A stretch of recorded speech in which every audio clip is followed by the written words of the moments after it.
o Eterno Egito. Por séculos, os deuses protegeram as suas terras. E então, Akhenaton, o faraó rebelde, afastou-se dos deuses e abalou as fundações do país mais poderoso da terra, até que ele quase caiu. Akhenaton era um fanático religioso ou era o presságio do Cristo?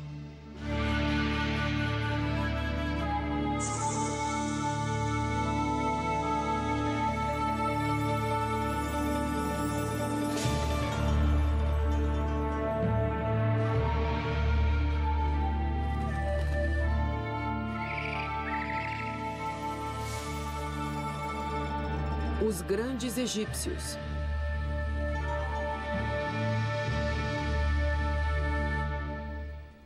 O faraó rebelde. As pirâmides e os templos do Egito parecem que vão perdurar para sempre.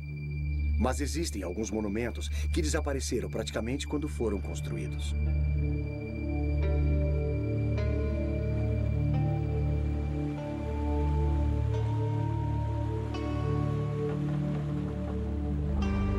A 322 quilômetros da pirâmide de Gizé está Amarna. Sob suas areias desérticas estão os restos de um dos locais mais enigmáticos do Egito. Coisas estranhas aconteceram aqui há 3.000 anos. Nasceu uma nova religião, um faraó desfigurado morreu, e os egiptólogos ainda estão tentando descobrir o que aconteceu.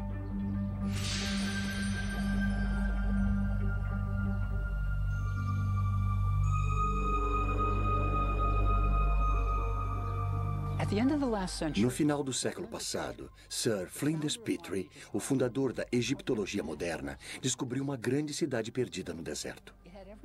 Ela tinha tudo o que ele esperava. Havia templos, palácios, ruas largas. Mas ainda assim faltava alguma coisa. Faltava cenas do faraó golpeando seus inimigos, marchando para a batalha. Também havia cenas do faraó fazendo oferendas a centenas de deuses egípcios. Não havia deuses. Quando Petrie continuou a escavar, ficou ainda mais chocado. O faraó era mostrado desfigurado, com o rosto alongado, seios, quadris largos e coxas grandes. Durante 1000 anos, os faraós foram retratados como jovens vigorosos, musculosos, prontos para a batalha. Este faraó era retratado desfigurado. Era quase como se uma criatura de outro planeta tivesse sido deixada no deserto egípcio.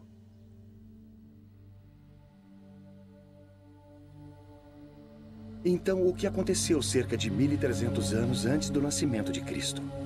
Para responder a essa pergunta, precisamos conhecer a família deste faraó rebelde.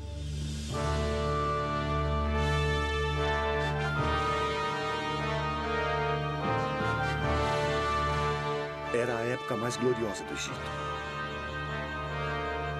O Egito nunca tinha sido tão rico, poderoso ou estado mais certo de si. Ao longo de todo o Nilo, artífices construíam grandes templos para homenagear a centenas de deuses. Se agradassem aos deuses, o Egito prosperaria.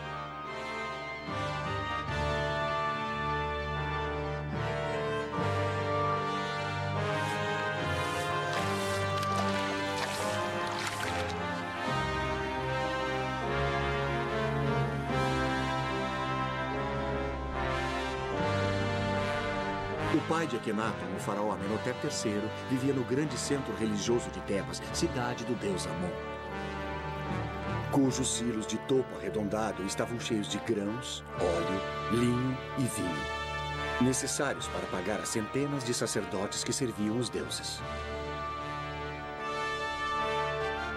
Havia uma só principal indústria na cidade, a religião. E bem no centro de tudo estava Amenhotep III. Suas duas colossais estátuas ainda se encontram na planície de Tebas. Uma vez elas guardaram um grande templo, que agora encontra-se sob o solo. Toda a glória e riqueza de Tebas logo seriam abaladas por uma revolução como jamais vista.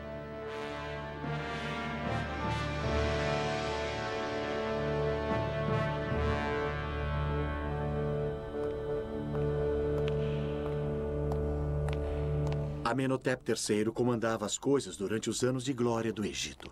Então não é de surpreender que a maior estátua do Museu do Cairo seja dele, com a sua família. Ali está Amenhotep III, e ali está sua esposa, a Rainha Ti. Eles tinham 6 filhos, e o importante era como as crianças eram tratadas. 4 eram meninas. Ali está uma delas. A estátua é uma espécie de retrato de família, e todas as 4 filhas receberam títulos importantes. Também havia um filho, Tutmoses. Ele recebeu o título de alto sacerdote de Mênfis. E havia mais um filho chamado Amenhotep, em honra ao pai. Ele não está nesta estátua. Ele não está presente em nenhum registro real. Há um verdadeiro mistério aqui. Por que a família real ignorava completamente o seu filho mais novo? Mesmo durante a sua tenra infância, parecia haver algo de errado. Talvez ele fosse apenas uma criança estranha com ideias estranhas.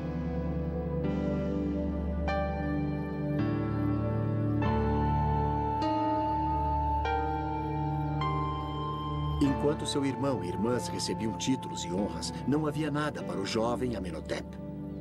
Quando o séquito real ia aos templos para fazer oferendas ao deus Amon e para comemorar os festivais, podemos imaginar o pequeno Amenhotep deixado para trás, sozinho no palácio. Até mesmo o deus Amon rejeitava o garoto.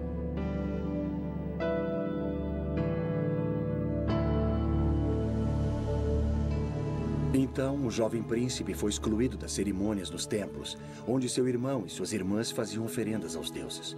Tudo girava em torno dos templos e seus milhares de sacerdotes.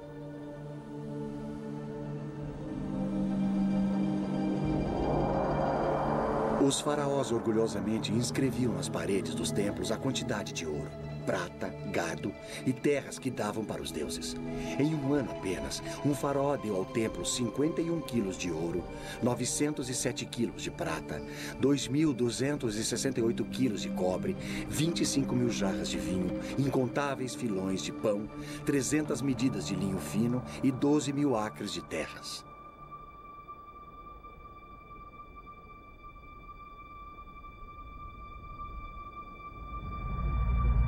Este era um mundo que rejeitava o pequeno garoto, mas as coisas estavam para mudar. Depois do faraó, a pessoa mais importante da família real era a Rainha Ti, a grande esposa do rei. Quando Amenhotep III casou com Ti, ele enviou o que então foram os primeiros telegramas do mundo. Proclamações de casamento esculpidas em placas em forma de escaravelho e enviadas a países estrangeiros. Elas diziam: tomei uma esposa, a Rainha Ti, senhora das 2 terras. Seus pais são Uia e Tuia. Os pais da nova rainha não pertenciam à realeza. Para qualquer um que lesse as entrelinhas, a mensagem era clara. Minha esposa é uma plebeia, mas é melhor vocês a aceitarem como a rainha do Egito. Sua escultura denota uma mulher poderosa, do tipo que conseguia o que queria. Sua ambição parecia concentrada em Amenhotep, seu filho, que mais tarde mudaria o seu nome para Akhenaton. O que a Rainha Ti queria era que seu filho Akhenaton fosse o faraó do Egito. O irmão mais velho de Akhenaton tinha morrido, mas havia outros pretendentes ao trono. Eles eram os jovens filhos do faraó com suas outras esposas. Sob circunstâncias normais, qualquer um deles poderia ter sido faraó. Mas foi o patinho feio da Rainha Ti que se tornou rei. É uma curiosa sutileza da história, mas devido à determinação de Ti de colocar Akhenaton no trono do Egito, nós ainda vivemos com as consequências.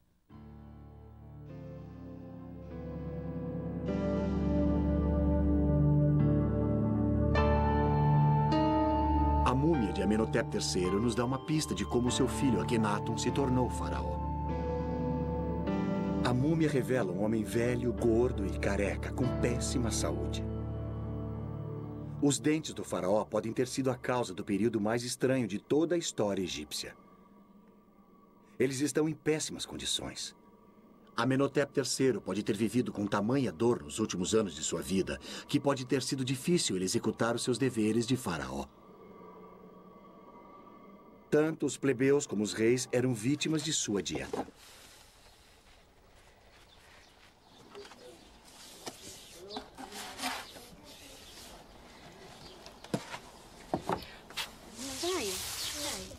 Todos os grãos do Egito eram moídos na pedra. Isso parece bastante saudável, certo? Exato. Veja, isso significa que, junto com o seu pão, você ingeria uma quantidade considerável de areia e sedimentos.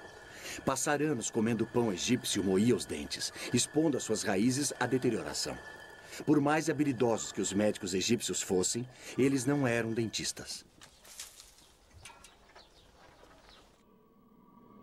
Então, restava ao pobre Amenhotep III tentar aliviar a dor como pudesse. Ele pode ter sido sedado com vinho ou talvez com ópio. Se ele não estivesse em condições de tomar decisões, provavelmente seria fácil para a poderosa Rainha Ti escolher o seu filho adolescente para ser o próximo faraó. Levado até o topo por sua ambiciosa mãe, o garoto rejeitado se tornou o rei do Egito. Mas que tipo de faraó seria o estranho rapaz de 18 anos?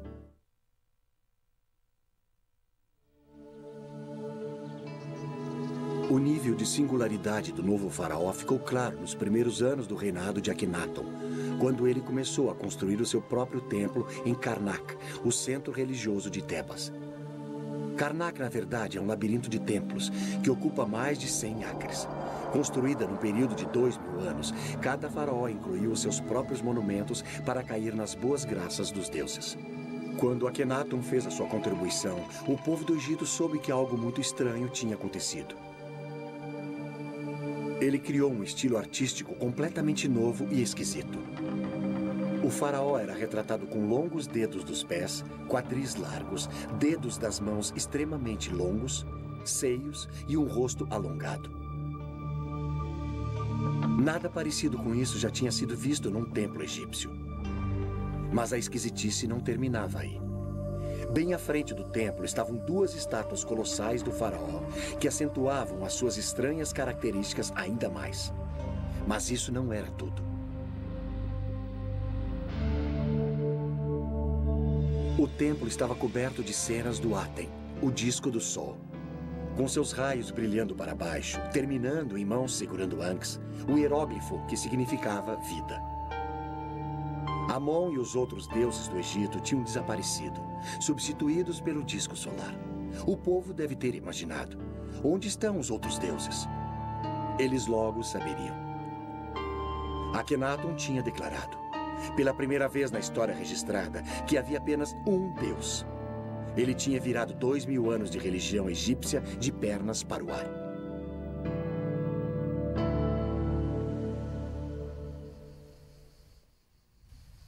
No início deste século, escavadores encontraram uma grande quantidade de blocos esculpidos que tinham sido reutilizados como enchimento na construção de um projeto de um faraó posterior. Esses blocos tornaram-se conhecidos por Talot, derivado do número arábico moderno 3, pois todos os blocos mediam cerca de 3 palmos. Com o passar dos anos, os escavadores encontraram mais de 40.000 blocos, mas faltavam tantos pedaços que ninguém conseguia reconstruir os templos. Os blocos foram mantidos guardados para o dia em que aparecesse alguém que pudesse dar algum sentido a eles. Em 1965, Ray Winfield Smith, um homem de negócios norte-americano, concebeu o plano de criar em papel o que não pôde ser montado em pedra.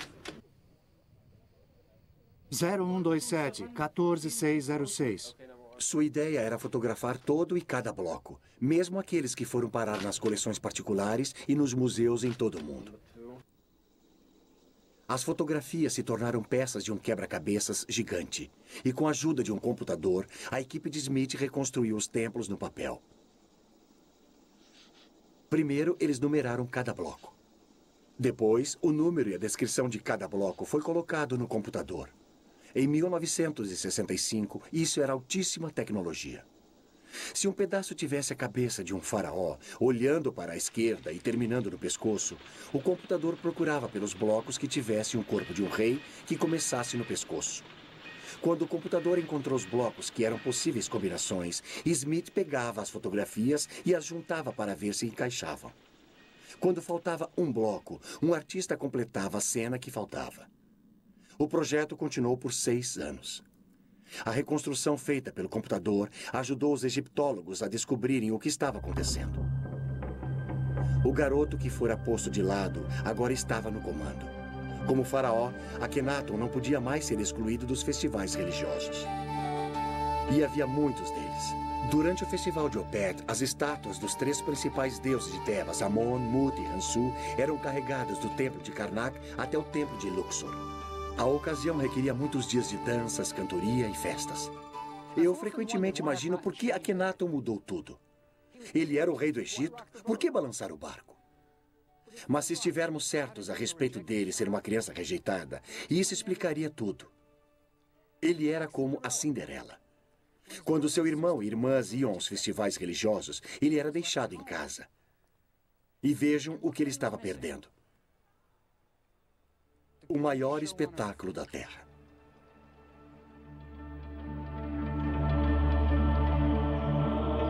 À noite, sacerdotes de cabeça raspada cantavam as suas orações para aplacar os deuses do Egito.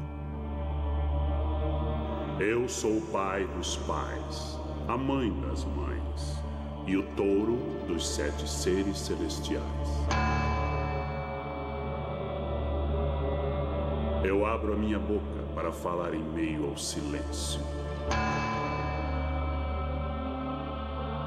Os homens devem ter um caminho por onde trilhar.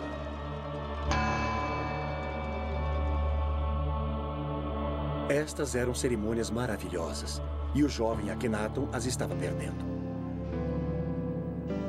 Mas há um final feliz, pelo menos por agora. Akhenaton se torna rei do Egito, e com o seu poder, ele pode acertar tudo. Ele rejeitará os deuses de Tebas. Não eram mesmos os seus deuses. E ele terá o seu próprio deus particular, que o ama, o Aten. E ele abraçará sua nova religião e o seu novo deus, e deixará Tebas. E todo o seu sofrimento da infância. Ele fundará um novo mundo. A única questão é, onde?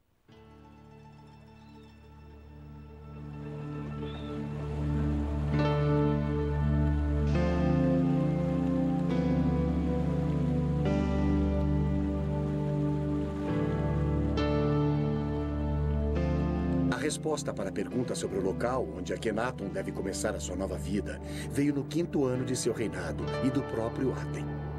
Enquanto Akhenaton viajava, através de uma desolada extensão do deserto no meio do Egito, cerca de 290 quilômetros ao norte de Tebas, o sol nasceu no horizonte e parecia que se deitava no desfiladeiro nas montanhas próximas.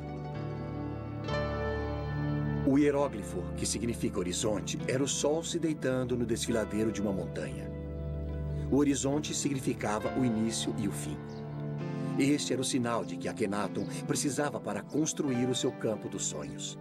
O Aten tinha aparecido para ele e disse-lhe que construísse a sua cidade no deserto inabitado.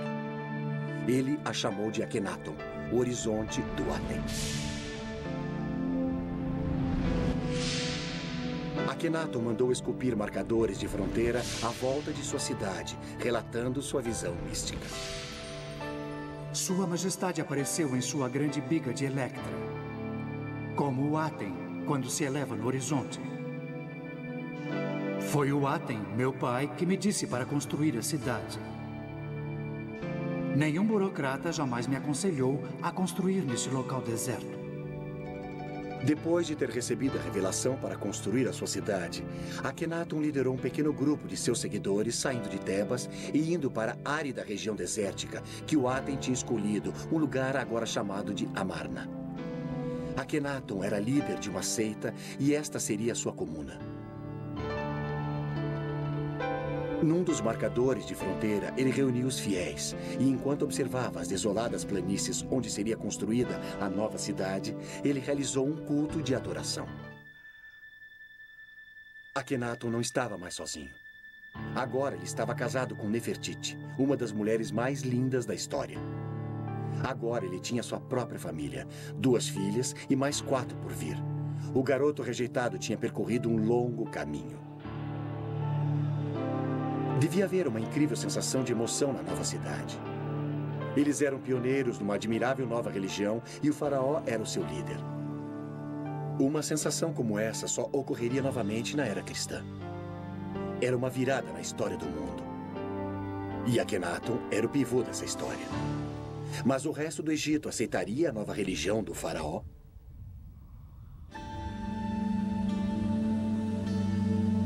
As mudanças do faraó rebelde causaram uma grande revolução. E um homem que realmente foi pego no meio da revolução religiosa foi Ramosa, o prefeito de Tebas.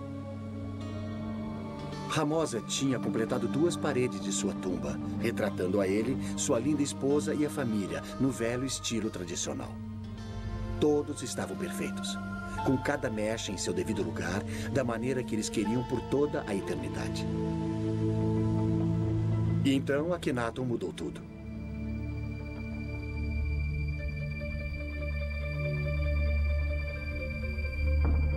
Desesperado para ser politicamente correto, Ramosa começou a completar a sua tumba no novo estilo, retratando Akhenaton e até Ramosa com um queixo alongado e nariz aquilino. Povos de todo o Oriente Médio reverenciavam Akhenaton. Ramosa também se retratou com colares de ouro, talvez a sua recompensa por mudar para o novo deus. Ou era um suborno para manter as aparências. O velho Ramosa morreu antes de completar a sua tumba. E a procissão funerária que o enterrou foi rapidamente pintada na parede. Ramosa tinha um pé na religião antiga e um pé na nova. Você imagina o que ele pensou que iria lhe acontecer na próxima vida. Ou se é que havia mesmo a próxima vida. Mas Ramosa não era o único que tinha perguntas.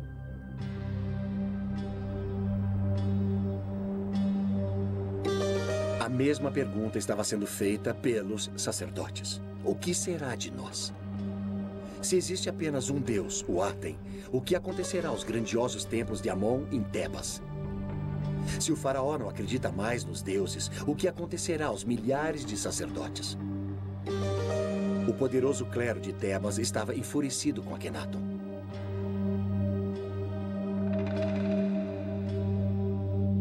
O faraó rebelde tinha declarado seus deuses extintos, tinha desertado da capital religiosa do Egito e jurou nunca mais voltar.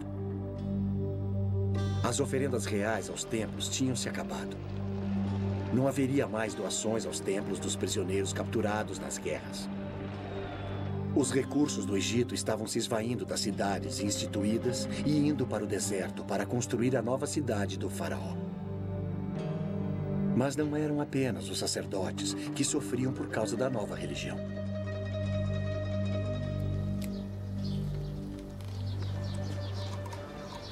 Pense em todas as indústrias que dependiam da velha religião. Os egípcios usavam amuletos, pequenas imagens dos deuses como proteção. Não mais. Os fabricantes de amuletos egípcios que esculpiam escaravelhos, pequenos besouros com as imagens dos deuses e os nomes dos reis, faliram. Os habilidosos escultores de madeira que faziam as estátuas dos deuses que adornavam as casas egípcias estavam sem trabalho. O que Akhenaton estava fazendo? Este é o livro dos mortos. Olha aqui. Lá está o falecido.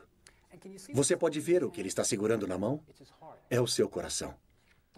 O coração era muito importante para os egípcios. Eles acreditavam que se pensava com o coração. E isso até que faz sentido.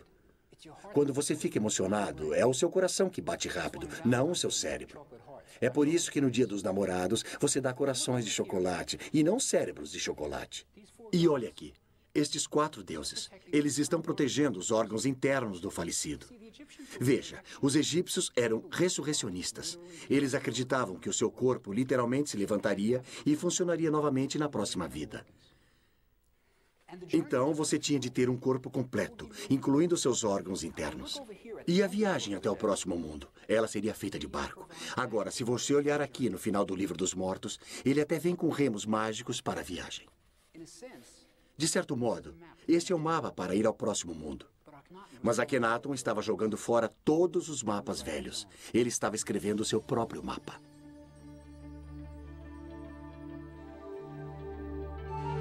Antes de Akhenaton, as paredes das tumbas egípcias retratavam um próximo mundo muito parecido com este. O falecido ainda está trabalhando nos campos, mas é muito melhor. Agora ele possui vestes feitas do linho branco mais fino, e você tem a sensação de que tem até ar-condicionado. Mas Akhenaton também mudou isso. Em Amarna, as paredes das tumbas não mais mostravam os mortos no próximo mundo. Essas cenas foram substituídas por retratos de Akhenaton e da família real, e frequentemente adorando o Aten. Se havia um próximo mundo, ele parecia girar em torno de Akhenaton. E junto com esta confusa visão do pós-vida, está uma das maiores realizações intelectuais no mundo antigo, um poema escrito pelo próprio Akhenaton. Esplêndido você se ergue ao amanhecer. Aten vivente, criador da vida. Quando você nasce no leste, você cobre toda a terra com a sua beleza. Você é formoso, grandioso, radiante.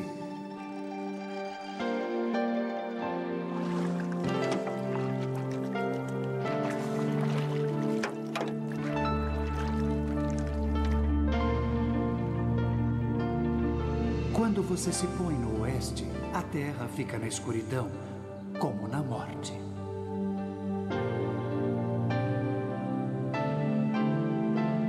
Os leões vêm de seus covis, todas as serpentes picam, a noite ronda. A terra está mergulhada no silêncio, enquanto seu Criador descansa na escuridão.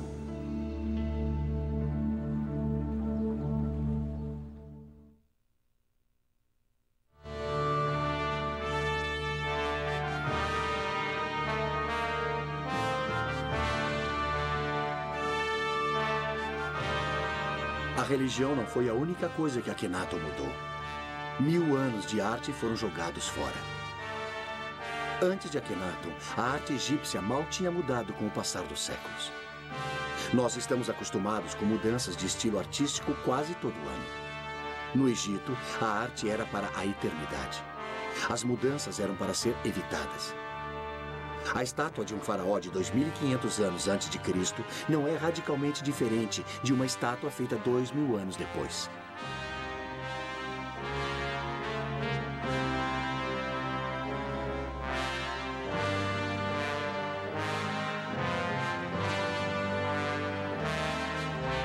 Nada mais de corpos musculosos idealizados. Akhenaton é mostrado com suas verrugas e tudo mais. O slogan da era de Akhenaton era Vivendo na Verdade. Se o faraó fosse deformado, que fosse mostrado dessa maneira.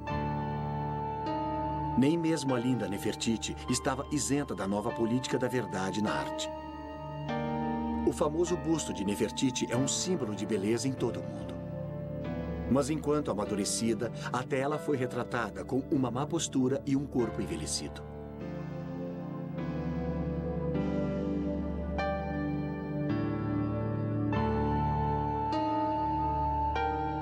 Tornou-se moda mostrar toda a família real com cabeças alongadas.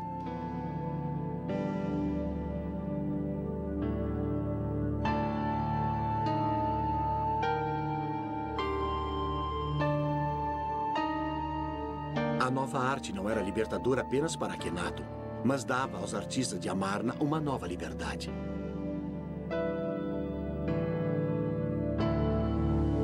Os artistas tiveram uma chance de se expressar como nunca antes. As novas cenas da família real podiam ser montadas sem preocupações com a tradição. Eles eram mostrados de maneira informal, se beijando e se tocando, fazendo refeições juntos. Nunca havia sido permitido ver a vida privada de um faraó no Antigo Egito. Mas Akhenaton o permitiu. Era como se cinegrafistas fossem convidados para filmar a rainha da Inglaterra escovando os dentes. Crescendo em Tebas, Akhenaton nunca tinha sido mostrado com sua família. Nunca fora citado nos monumentos. Agora, aqui em Amarna, ele podia sair do armário e dizer: "Me aceitem como eu sou." Pela primeira vez em sua vida, Akhenaton podia ser ele mesmo. Terminada, Amarna era um cenário teatral para comemorar o reinado de Akhenaton. O garoto rejeitado tinha percorrido um longo caminho. Sobre a estrada, uma ponte ligava o palácio à área do templo. Aqui, Akhenaton e Nefertiti apareciam diante do povo numa sacada chamada de Janela das Aparições, atirando ornamentos de ouro e outros presentes àqueles que eles queriam honrar. A cidade cresceu, chegando a mais de 10.000 habitantes. Havia barqueiros, burocratas, mercadores, artesãos, sacerdotes e suas famílias.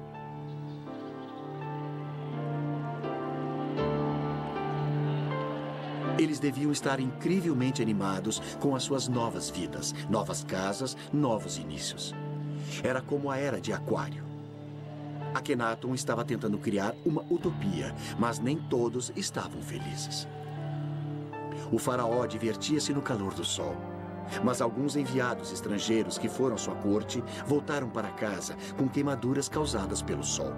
Um rei da Síria escreveu a Akhenaton: "Por que os meus mensageiros têm de ficar sob o sol escaldante? Eles irão morrer ao sol. Se faz bem ao rei ficar ao sol, que ele fique lá e morra ao sol."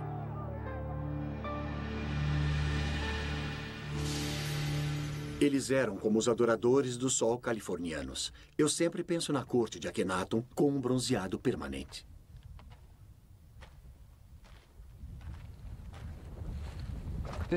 Foi ali que tudo aconteceu.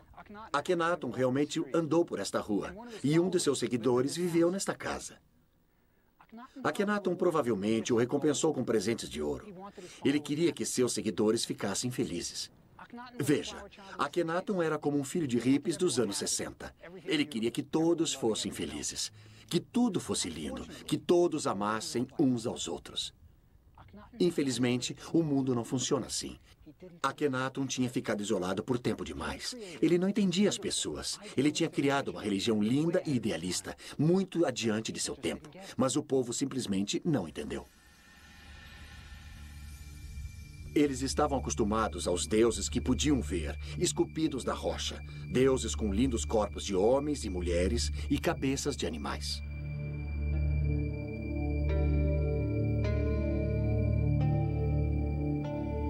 O deus de Akhenaton, o Aten, era uma abstração.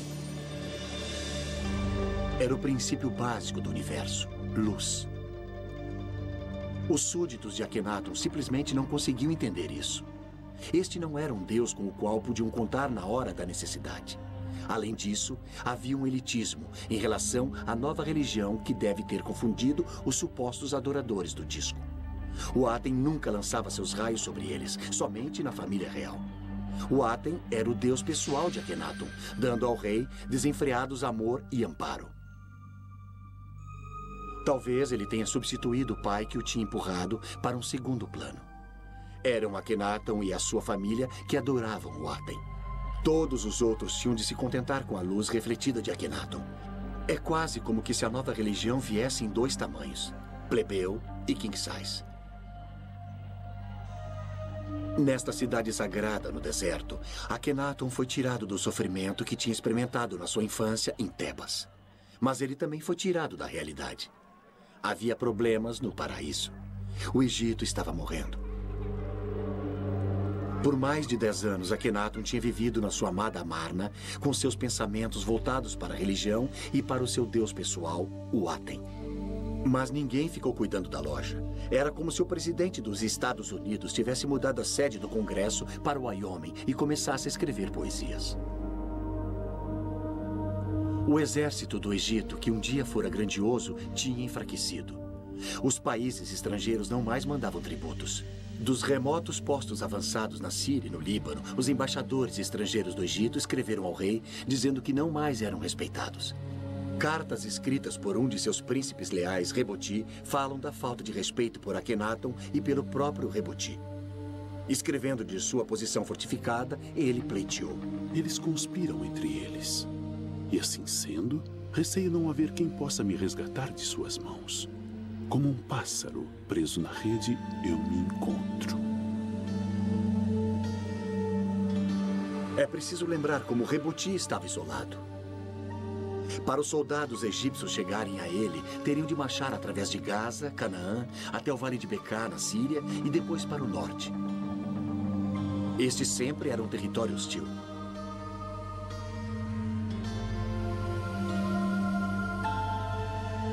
Hoje, ainda se pode ver fortes dos cruzados, construídos 2000 anos depois, remanescentes das batalhas medievais travadas lá. Era dali que Reboti estava escrevendo.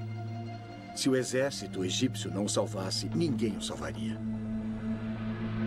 Reboti escreveu repetidas vezes, falando a Akhenaton sobre a posição enfraquecida dos egípcios e pedindo reforços.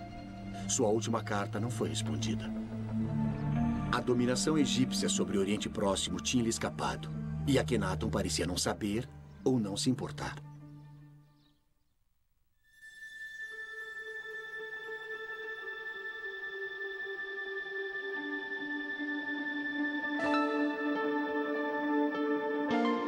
Isolado dos problemas do Egito e talvez da própria realidade, Akhenaton devia estar realmente muito feliz com seu novo Deus, sua nova família e sua nova cidade. Mas após 14 anos de casamento, sua linda esposa e companheira Nefertiti morreu. Sua outra esposa, Kia, também tinha morrido. Então, agora ele não tinha uma mulher ao seu lado. Akhenaton tinha sido criado entre mulheres, 4 irmãs e sua poderosa mãe, a rainha Ti. Nefertiti tinha sempre estado ao seu lado, partilhando seus sonhos. Kia, sua linda esposa secundária, também era importante para ele. Ela até tinha o seu próprio templo. Agora, as 2 esposas estavam mortas. Akhenaton estava sozinho novamente. O grande experimento no deserto estava quase acabado. No 17º ano de seu reinado, com pouco mais de 30 anos, Akhenaton morre e desaparece da história. Algum dia saberemos o que realmente aconteceu em Amarna? Akhenaton realmente se parecia com as suas estátuas? Muitos acreditam que a única maneira de sabermos será com a descoberta da múmia de Akhenaton. É exatamente isso que alguns egiptólogos acham que aconteceu em janeiro de 1907. De todas as múmias reais descobertas, nenhuma causou mais controvérsia do que aquela encontrada na tumba 55 do Vale dos Reis. No início do século, Theodore Davis, um rico americano que fazia escavações no Egito, descobriu uma tumba onde um sepultamento da época de Amarna tinha sido realizado. Essa tumba claramente não fora concluída e o sepultamento fora apressado. Painéis de madeira dourada estavam deitados no chão e contra a parede. Elas traziam a imagem danificada de Akhenaton adorando o disco solar e o nome da rainha Ti.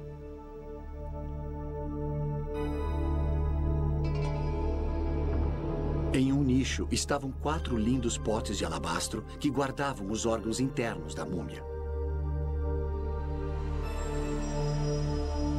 Deitado no chão, um lindo caixão, porém muito danificado, feito de milhares de incrustações e pedras semipreciosas na forma de asas protetoras. Mas as cártulas contendo o nome do seu ocupante tinham sido arrancadas. Todos envolvidos na escavação da tumba acreditavam que poderiam identificar a múmia dentro do esquife, uma vez que a sua tampa fosse aberta e as inscrições nas bandagens ou as joias fossem examinadas. Quando chegou o dia de desembrulhá-la, todos os presentes sentiam a importância histórica do evento. Eles iriam ser os primeiros em mais de 3.000 anos a ver o rosto de um rei ou rainha do Egito. Quando abriram a tampa do esquife, viram uma múmia envolta em folhas de ouro. Mas quando começaram a desembrulhar a múmia, aconteceu algo digno de um filme de terror. Assim que a tocaram, ela se transformou em pó, deixando-os com uma pilha de ossos desarticulados no fundo do esquife. Mas sob o esqueleto, a última folha de ouro parecia ter o nome de Akhenaton, meio danificado. Sua pelvis era larga como a de uma mulher, mas nas suas estátuas, Akhenaton sempre tinha sido mostrado com uma pelvis larga. A cabeça da múmia era alongada como a de Akhenaton. Tudo parecia se encaixar perfeitamente. Alguns dos presentes estavam absolutamente convencidos de que tinham encontrado a múmia de Akhenaton. Mas ainda hoje a identidade da múmia da tumba 55 é um mistério. A palavra final do porquê Akhenaton e a família real eram mostrados deformados pode ser dada agora por um grupo de cientistas que estuda uma doença chamada Síndrome de Marfan, um defeito genético que danifica o tecido conjuntivo do corpo. Abraham Lincoln provavelmente sofria da Síndrome de Marfan. Alguns de seus sintomas são rosto alongado, queixo protuberante, dedos das mãos e dos pés alongados e olhos estranhos. Parece com um faraó que você conhece? E se Akhenaton era portador desse defeito genético, cada uma de suas filhas teria uma chance de 50% de herdá-lo. E isso pode explicar por que todos são mostrados com sintomas semelhantes.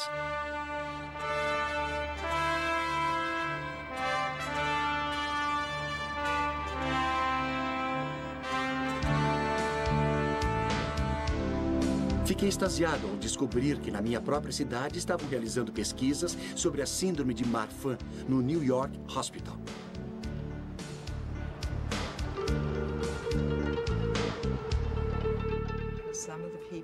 A doutora Jessica Davis é uma das maiores especialistas do mundo na síndrome de Marfan.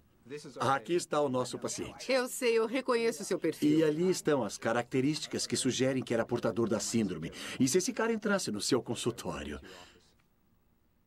Eu acho que a coisa mais sugestiva aqui é só o rosto alongado, o rosto longo e fino. Mas ele também é um indivíduo de boa aparência. Essas seriam as duas coisas a serem analisadas. Alguém que tem características comuns, mas um rosto longo e fino. Então, o diagnóstico da síndrome de Marfan não depende apenas da aparência da face.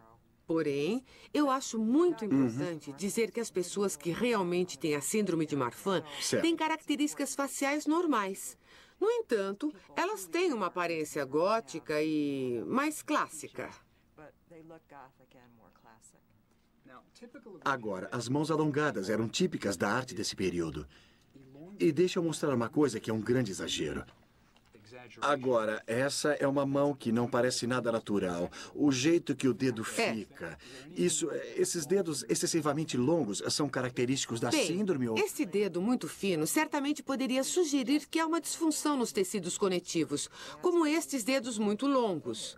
E o que você pode ver aqui é que está um pouco deslocado, parece flexível. Agora, deixa eu lhe mostrar um pé. Antes de mais nada, esses são membros muito finos. A mão e o braço são sugestivos. O tornozelo certamente é sugestivo. E este é um pé muito longo e elegante com dedos longos. Quero dizer, é algo que mediríamos no diagnóstico clínico de um portador da síndrome de Marfan. Então, sim, é muito sugestivo. Por causa da face, das mãos, dos pés, o corpo, a estrutura do esqueleto, você mandaria este homem fazer um exame para ver se ele tem Marfan? Você... Se faria mais alguma coisa? Sim, mandaria fazer um ecocardiograma. E você mandaria fazer o exame? Sim. Eu acho essa história fascinante. A tese parece bem razoável. Vale a pena checar a hipótese e dar uma olhada nos outros membros de sua família. Ótimo. Seria muito interessante. Mesmo na morte, Akhenaton se rebelou contra as tradições do Egito, rejeitando este local onde seus ancestrais tinham sido enterrados. Para sua tumba, ele escolheu um vale remoto em Amarna. Se parece com o Vale dos Reis, onde seu pai foi enterrado. Talvez a criança que existia nele ainda procurasse por aceitação. Em sua tumba, o mais original pensador religioso que o mundo antigo já tinha visto foi colocado para descansar. Ele tinha vislumbrado o monoteísmo de Moisés e a tranquilidade e a esperança de Cristo bem antes que o povo do Antigo Egito fosse capaz de aceitá-lo. Logo após a sua morte, os seus seguidores de Amarna, incapazes de compreender o que o seu faraó pregava, abandonaram a cidade e voltaram a Tebas e aos deuses familiares. O nome de Akhenaton, rotulado como herege, seria apagado dos monumentos do Egito. Seu filho, um jovem faraó chamado Tutankhamon, é que o mundo todo conheceria. A ousada experiência no deserto tinha terminado. A cidade de Amarna voltou à areia. James Breasted, o egiptólogo norte-americano, disse de Akhenaton: Morreu com ele um espírito que o mundo nunca tinha visto antes. Uma alma corajosa, destemidamente enfrentando o impulso da tradição imemorial. Esse homem, que numa era tão remota e sob condições tão adversas, tornou-se o primeiro idealista e o primeiro indivíduo do mundo. Uma imagem forte, mas com muita verdade.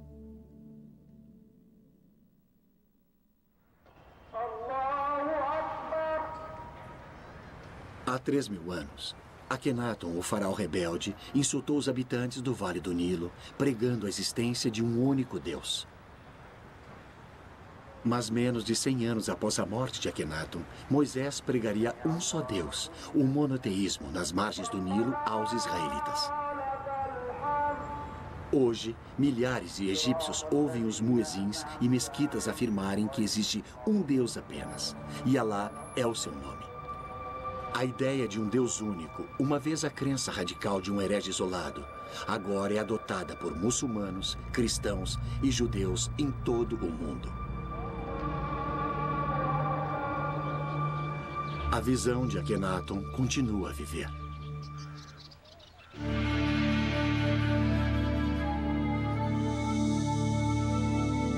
Versão brasileira, Tempo Filmes, São Paulo.